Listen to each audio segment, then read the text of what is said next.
adalah sesuatu yang wajar mengingat posisi kami selaku penasihat hukum dan posisi penuntut umum. Namun hal ini dalam rangka mencari kebenaran material dengan tetap memperhatikan koridor yang diatur dalam Kitab Undang-Undang Hukum Acara Pidana.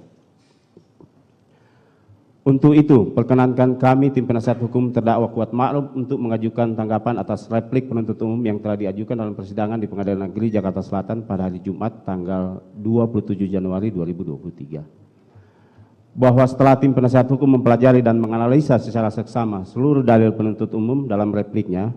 sesungguhnya semakin menunjukkan keyakinan kami bahwa penuntut umum tidak mampu membuktikan dengan fakta hukum dan alat bukti yang terungkap dalam persidangan mengenai keterlibatan dan peran terdakwa dalam peristiwa penembakan korban di rumah Duren 346 sejak keberangkatan terdakwa dari Magelang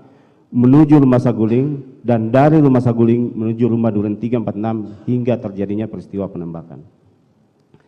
Bahwa seluruh dalil penuntut umum hanya berdasarkan asumsi, indikasi tidak berdasar dan imajinatif penuntut umum yang sangat disayangkan digunakan oleh penuntut umum dalam menentukan nasib terdakwa dalam perkara akuo. Memperhatikan replik penuntut umum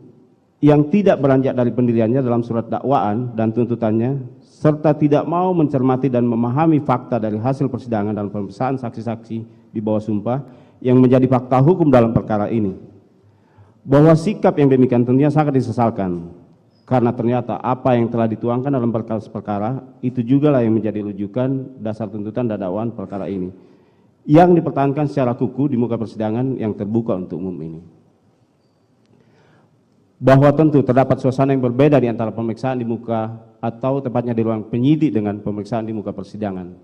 pengadilan, karena pemeriksaan di muka persidangan pengadilan ini sifatnya terbuka untuk umum dan diliput secara luas oleh media massa dan siapapun dapat mengikutinya. Sedangkan pemeriksaan di muka penyidik adalah pemeriksaan yang sangat tertutup di mana hanya orang-orang tertentu yang bisa menyaksikan, termasuk tim penasihat hukum yang juga hanya bersifat pasif sebagai pendengar. Keterangan yang diberikan di muka penyidik umumnya lebih bersifat tekanan mental dan menggiring saksi dan tersangka ke suatu arah yang dikehendaki oleh penyidik. Sementara keterangan di muka persidangan pengadilan lebih komprehensif dan bebas dari perasaan tertekan sehingga lebih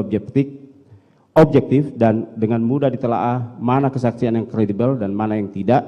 termasuk apakah saksi dan alat bukti itu cukup menurut KUHAP yang mensyaratkan adanya minimal 2 alat bukti dan atau keterangan saksi yang bersesuaian dan saling mendukung.